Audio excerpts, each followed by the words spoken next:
এখন থেকে আপনার প্রিয় সিরিয়ালগুলো ফ্রিতে দেখুন এক্সক্লুসিভলি শুধুমাত্র সান নেক্সটে। এখনই অ্যাপ ডাউনলোড করুন।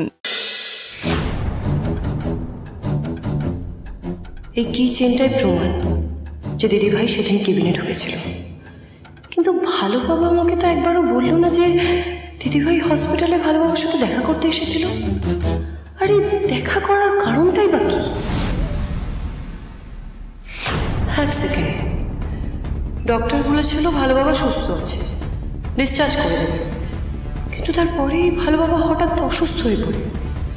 তবে কি ভালো বাবার অসুস্থ হওয়ার সাথে দিদিভাইয়ের হসপিটালে আসার কোনো যোগসূত্র আছে? আমি কিচ্ছু বুঝতে পারছি না, আমি কি করবো এবার। কি চিন্তা করছো ডালি? রণজিৎ বাবু, আমি কিছু বুঝতে পারছি না, সবকিছু কেমন যেন গুলিয়ে যাচ্ছে। আমাকে না এক্ষুনি একবার কথা বলতে হবে, যত তাড়াতাড়ি সম্ভব কথা বলতে হবে। হ্যাঁ, ওকে এক্ষুনি একবার ভালো বাবার সাথে কথা বলতে হবে।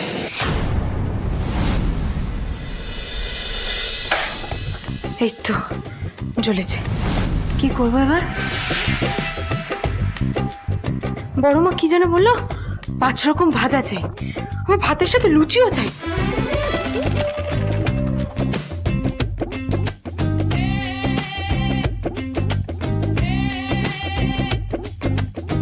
এটা কি? এভাবে তো বেগুন কাটেনি মা কোনোদিন।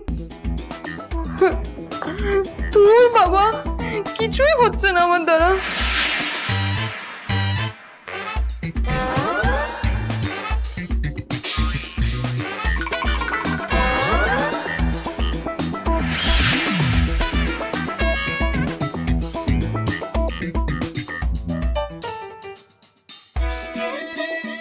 হচ্ছে না।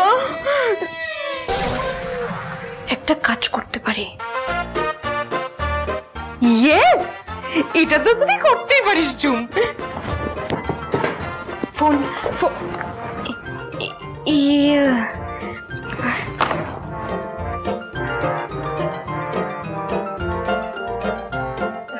ইস, ময়দা লেগে গেছে। ওকে, নো প্রবলেম। ইন্টারনেট, এটাই একমাত্র আমাকে এখন হেল্প করতে পারে।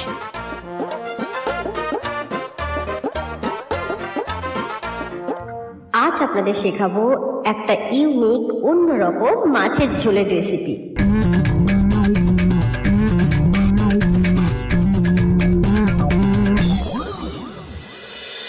Good morning gentleman. Good morning. ঘোষবাবু, আমাদের অর্ডারটা পরশু ডেলিভারি করার কথা, এখনো কোনো আপডেট নেই। প্রেজেন্টেশনটা যদি ঠিকঠাক মতো প্রিপেয়ার না করা যায়, আমাদের এই অর্ডারটা কিন্তু হাত থেকে ফসকে যেতে পারে। স্যার, ওই পার্টটা তো সৌরভ দেখছিল, ও কিন্তু আমাদের এখনো কোনো আপডেট দেয়নি। আপডেট আর দেবে কি করে সৌরভ?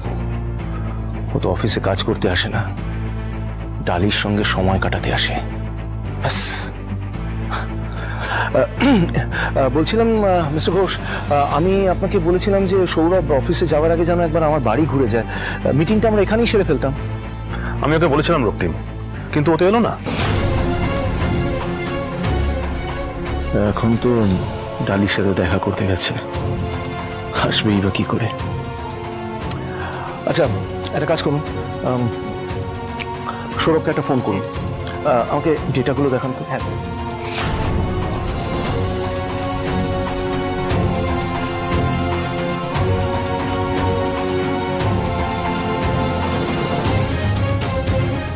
এইগুলো যায়নি এখন, তাই না? রক্তিম, সৌরভ আসছে।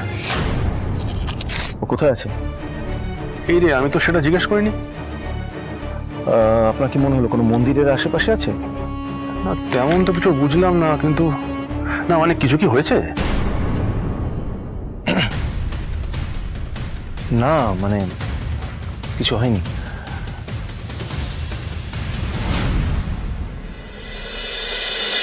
আচ্ছা পিমনি, তোমার মনে আছে আমি তোমাকে ফোন করেছিলাম, একটা কি চেনের কথা বলেছিলাম? আমার ও হ্যাঁ, ওই হাসপাতালে নার্স তোকে দিয়েছিল, দাদার কেবিনে পাওয়া গেছিল না? হ্যাঁ, এবার আমি জানতে পেরেছি এই কিচেনটা কার। কার রে? এটা রক্তিম বাবুর বোন মালবিকা দেববর্মনের।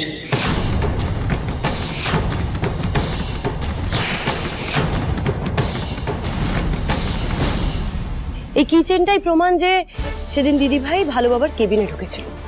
কিন্তু কিন্তু ভালো বাবা, তুমি তো আমাকে একবারও এই কথা বলোনি যে দিদিভাই তোমার কেবিনে এসেছিল। তুমি সেদিন আমাকে বলেছিলে যে কি আমি যাতে কোনোভাবে যুদ্ধে হেরে না যাই।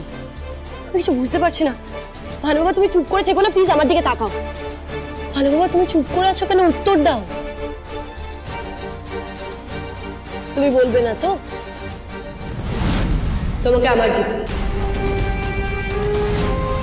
আজ তোমাকে সবটা বলতেই হবে।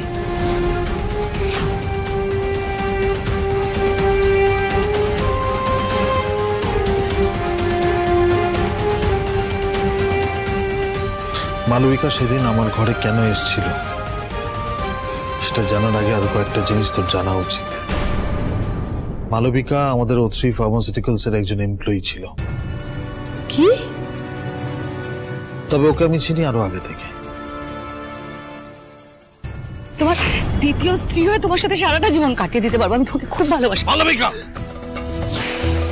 আজকে আমার টেবিলে তোমার রেজিগনেশন লেটার আমি দেখতে চাই।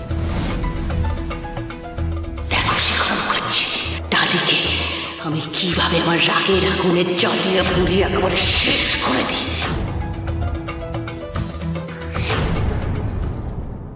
তার মানে এটা এত বছরের শত্রুতা? ভালো বাবা, তুমি এসব কথা আমাকে আগে বলনি কেন? আগে বলিনি কারণ আমি ভাবতে পারিনি কি এত বছর পরে ও প্রতিশোধ নিতে ফিরে আসবে। এত বছর পর আসলে পুরনো অনেক কিছুই ফিরে এসেছে। ভালো বাবা, পিমনি, তোমাদের একটা কথা বলা হয়নি। কি কথা?